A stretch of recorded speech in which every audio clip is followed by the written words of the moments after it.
नमस्कार साथियों, आज मैं आपके सामने एक ऐसा टॉपिक लेकर आया हूं जिसकी चर्चा सब तरफ है। इस नए टॉपिक से या इस नई चीज से आपके और मेरे हित प्रभावित होने वाले हैं। हमें यह समझना है कि इससे हमें फायदा होगा, हमें नुकसान होगा। कई सारे वीडियोस आपने देखे होंगे, कई सारी न्यूज आपने देखी होगी। मैं आपको सरल भाषा में समझाने की कोशिश करता हूं। बिल्कुल सही, आप सही सोच रहे हैं। मैं आपके बारे में बात करने वाला हूं कॉमन एंट्रेंस टेस्ट की, यानी कि राष्ट्रीय साझा परीक्षा जो है उसके बारे में मैं बात करने वाला हूं। कॉमन एंट्रेंस टेस्ट, साझा पात्रता परीक्षा के बारे में मैं बात करने वाला हूं। तो इसमें देखिए, मैंने इसको बहुत आसानी से समझाने के लिए इसमें 7 क्वेश्चंस लिए हैं कि ये क्या है, कौन इसको कंडक्ट करेगा, कब ये स्टार्ट होगा, इसकी मिनिमम क्वालिफिकेशन क्या होगी, एग्जाम्स कौन कौन से इसमें इंक्लूड होंगे, सिलेबस क्या होगा और क्या हमें चिंता करने की जरूरत है या हमारे लिए अपॉर्चुनिटी है। तो इसके प्लस माइनस भी देखेंगे। तो 10 से 15 मिनट का वीडियो है, अंत तक जरूर देखिएगा। आपको पता लगेगा कि आपके साथ आगे क्या होने वाला है, या हम ये समझेंगे कि ये चीज हमारे लिए बेनिफिशियल है या सरकार जो है सिर्फ इसके लिए वाई लूट रही है। तो सबसे पहले क्वेश्चन पर आते हैं। ये कॉमन एंट्रेंस टेस्ट या साझा पात्रता परीक्षा ये क्या है? तो देखिए, इसमें हर एक स्लाइड में मैंने एक दो पॉइंट लिखे हैं। सबसे पहले तो ये कॉमन एग्जाम है। सारे वेरियस गवर्नमेंट एग्जाम जो है सेंट्रल गवर्नमेंट के, अभी इसमें सेंट्रल गवर्नमेंट को इंक्लूड किया है, तो सेंट्रल गवर्नमेंट के जितने भी कॉम्पिटिटिव एग्जाम्स हैं उनके लिए एक कॉमन एग्जाम होगा, एक ही एग्जाम होगा। दूसरी चीज, ये ग्रुप बी और सी की पोस्ट के लिए होगा। अब आप देखिए, आप सोच रहे होंगे बी और सी की पोस्ट क्या होती है, कई लोगों का ये क्वेश्चन है। तो मैं बता दूं, सेंटर और स्टेट में 4 कैटेगरी की सर्विसेज होती हैं, ए बी सी डी। अगर आपको आसान भाषा में समझाऊं तो जैसे आईएएस की सर्विस है या आईएफएस की सर्विस है, ये ए ग्रेड की सर्विसेज हैं। जैसे गजेटेड पोस्ट है दूसरी, जैसे इंस्पेक्टर हो गए, वो सारा जो बड़े ऑफिसर हैं वो सारे बी ग्रेड की पोस्ट हैं। और सी ग्रेड में सारी क्लर्कल भर्तीज आती हैं, जैसे आप सीएचएसएल के थ्रू एग्जाम देते हैं।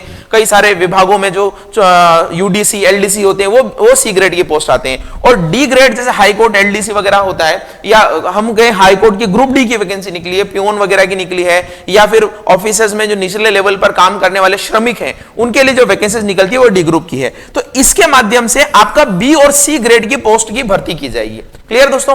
दूसरी चीज एक और यहां पर क्लियर कर दूं कि ये जो कॉमन एग्जाम है, ये कॉमन एग्जाम सिर्फ और सिर्फ आपका टायर 1 का एग्जाम है। टायर 1 का मतलब ये कि आपका जो अभी प्रीलिम्स का एग्जाम होता है जिसमें आपकी छटनी की जाती है, उन लोगों को बाहर निकाल दिया जाता है जो सीरियस कैंडिडेट्स नहीं होते हैं, और फिर 15 गुना करीब जो है मेंस के लिए लिया जाता है। तो ये कॉमन एग्जाम या कॉमन सीईटी जो है, एंट्रेंस एग्जाम जो है, वो केवल और केवल टायर 1 का काम करेगा। टायर 2 या मेंस का एग्जाम बाद में होगा और वो अलग अलग डिपार्टमेंट के द्वारा कराया जाएगा। तो कॉमन एग्जाम जो है वेरियस एग्जाम्स के लिए एक प्रिलिमिनरी स्टेज की तरह काम करेगा, लोगों को एलिमिनेशन की तरह काम करेगा।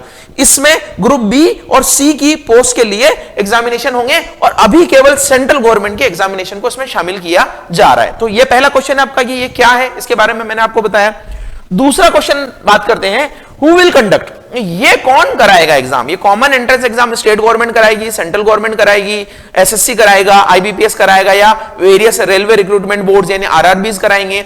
तो ऐसा है देखिए कि ये एनआरए इसके लिए गठित किया गया है। तो कल जो न्यूज इतनी चर्चा में है, तो अभी तो सिर्फ कैबिनेट अप्रूवल मिला, यानी कैबिनेट ने मंजूरी दी है कि ठीक है एनआरए का गठन कर दीजिए आप। एनआरए का मतलब नेशनल रिक्रूटमेंट एजेंसी, राष्ट्रीय भर्ती एजेंसी का गठन कर दीजिए, जो एसएससी, आईबीपीएस, आरआरबी की जगह एक सेंट्रल लेवल की एजेंसी होगी जो ये सारे एग्जाम्स कंडक्ट करवाएगी।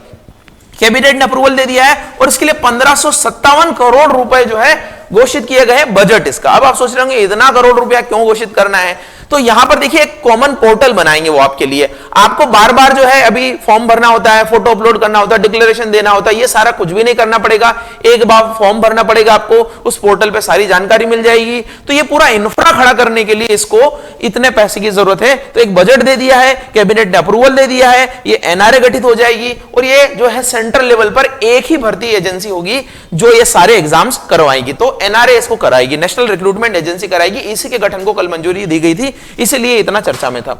नेक्स्ट देखते हैं, अब ये कब से स्टार्ट होगा? तो देखिए कई लोग बोल रहे हैं आज से ही शुरू हो गया, कल से शुरू हो गया, लेकिन जैसा कि मैंने बताया अभी तो सिर्फ कैबिनेट ने मंजूरी दी है और कैबिनेट की मंजूरी के बाद में इसका गठन होगा और इसका पूरा इंफ्रा बनेगा। तो 2020 की जितनी घोषित भर्तियां हैं वो तो कहीं पर भी इफेक्ट नहीं होने वाली है।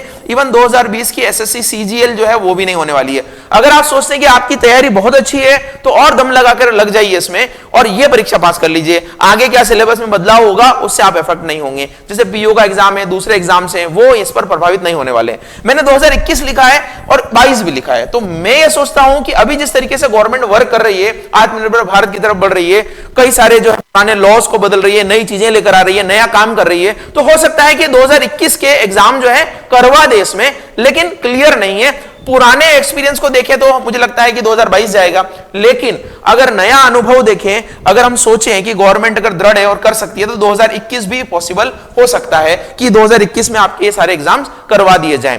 तो प्रोबेबल है कि अगला साल आपका अच्छा साल जाएगा। इस साल में जिस तरीके से गड़बड़ हुई है वो अगले साल में नहीं होगी। ठीक है, अब ये देखिए, अगर आप जो है पुराने पैटर्न पे एग्जाम देना चाहते हैं तो हमारे पास में अभी जो ऑनलाइन मोबाइल एप्लीकेशन है, उस मोबाइल एप्लीकेशन में सारे कोर्सेज हैं। बैंक है, एसएससी है, पटवार है, दिल्ली पुलिस है, राजस्थान पुलिस है, रेलवे है, एयरफोर्स है, सारे एग्जाम के कोर्सेज रिकॉर्डेड और कई सारी चीजें इसमें हैं। आप जरूर डाउनलोड करिए, इन कोर्स को परचेस कर सकते हैं यहां पर और इस एग्जाम को क्लियर कर सकते हैं। तो आप जो है आगे आने वाली जितनी भी बदलाव है उनसे अफेक्ट नहीं होंगे। एक बार एप्लीकेशन जरूर डाउनलोड करिएगा। तो हम बात कर रहे थे कि इसके लिए मिनिमम क्वालिफिकेशन क्या है। तो यहां पर देखिए इन्होंने बोला है कि जैसे अभी 10वीं पास, 12वीं पास और ग्रेजुएट पास के अलग अलग एग्जाम होते हैं, वैसे ही यहां पर भी 3 लेवल होंगे।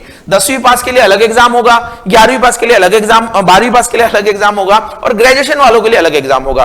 ग्रेजुएशन वाला चाहे तो 12th वाला भी दे सकता है, 10th वाला भी दे सकता है। तो उससे लोअर लेवल की पोस्ट जो है 10th वालों के लिए भरी जाएगी। यानी 3 तरह के एग्जाम होंगे, 10th, 12th और ग्रेजुएशन लेवल पे।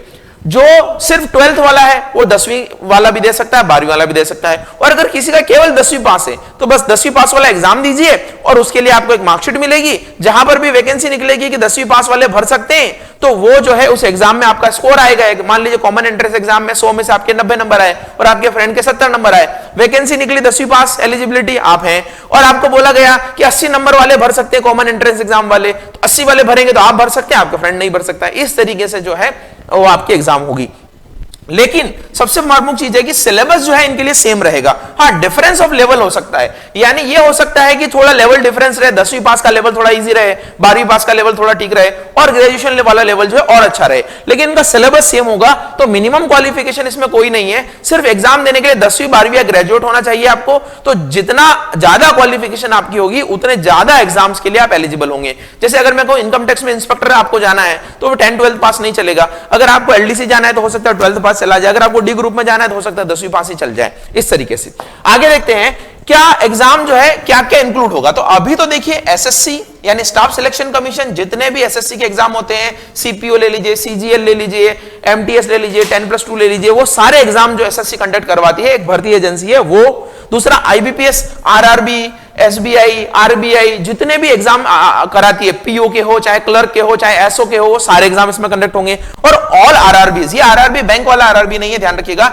ये रेलवे रिक्रूटमेंट बोर्ड है और अलग अलग रेलवे रिक्रूटमेंट बोर्ड है भारत में, जैसे अजमेर वाला है, सिकंदराबाद वाला है, कोलकाता वाला है, इलाहाबाद वाला है, ये सारे अहमदाबाद वाला है। तो ये सारे रेलवे रिक्रूटमेंट बोर्ड जितने भी अलग अलग एग्जाम कराते हैं उन सबको भी इसमें मर्ज कर दिया गया है। तो अभी तो एसएससी, आईबीपीएस और आरआरबी के लिए ही बोला है, यानी रेलवे, एसएससी और बैंक की एग्जाम जो है साझा हो जाएगी।